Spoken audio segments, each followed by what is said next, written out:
Bollywood silver screen presenting the orphanage.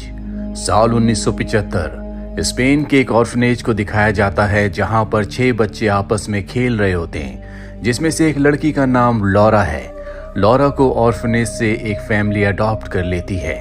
30 साल बीत जाते हैं। अब लॉरा बड़ी हो चुकी है। वो अपने हस्बैंड और 7 साल के बेटे के साथ रहती है। लॉरा ने उस ऑर्फनेज को खरीद लिया जहां से आज से 30 साल पहले उसे अडॉप्ट किया था।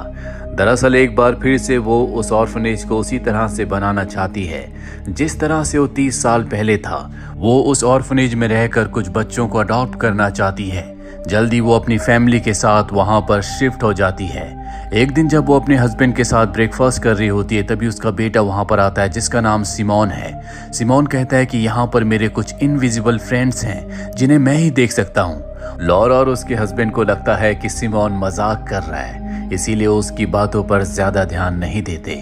अगले दिन लॉरा अपने बेटे सिमोन को लेकर बीच पर जाती है जहां पर चट्टानों के अंदर बनी हुई एक केव है। सिमोन कहता है कि मैं अंदर जाना चाहता हूँ। लॉरा उसे परमिशन दे देती है। नन्हा सिमोन केव के अंदर जाता है, पर जब बहुत देर तक वो बाहर नहीं आता तो उसकी मॉम लॉरा उसे देखने के लिए अंदर जाती है। वो देखकर हैरान हो जाती है कि सिमोन एक जगह खड़ा होकर किसी से बातें कर रहा है, और जब वो उस जगह पर देखती है तो वहां पर कुछ छोटे बच्चों के पैरों के निशान होते हैं, लेकिन आसपास कोई नहीं है। वो सिमोन को लेकर केव से बाहर आ जाती है, जिसके बाद वो अपने हस्बैंड के साथ घर की तरफ निकल पड़ती है।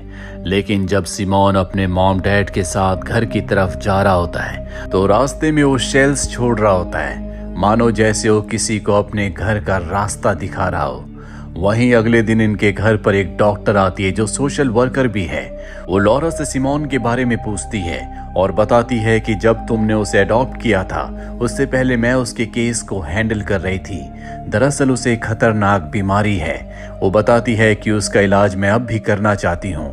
उसके पास उसकी फाइल भी होती है, लेकिन लॉरा कहती है कि मेरे हस्बैंड खुद एक डॉक्टर है और अब वही सिमोन का इलाज करेंगे। वो सिमोन की फाइल उस सोशल वर्कर से लेकर एक अलमीरा के अंदर रख देती है और उसे लॉक लगाकर चाबी अपने पास रख लेती है ताकि कभी सिमोन को पता ना चले कि वो बीमार है। सोशल वर्कर वहां से चली जाती है, पर रात को लॉरा देखती है कि उनके घर के बाहर जो शेड है उसका दरवाजा खुला है। जब वो अंदर जाती है तो वहां पर वही सोशल वर्कर होती है जो लॉरा को देखकर वहां से भाग जाती है। लॉरा का हस्बैंड भी वहां पर आ जाता है। उन्हें समझ नहीं आता कि सोशल वर्कर वहां पर क्या ढूंढ रही थी। अगली सुबह जब लॉरा अपने घर के दरवाजे को खोलती है तो वहां पर बहुत सारे शेल्स पड़े होते हैं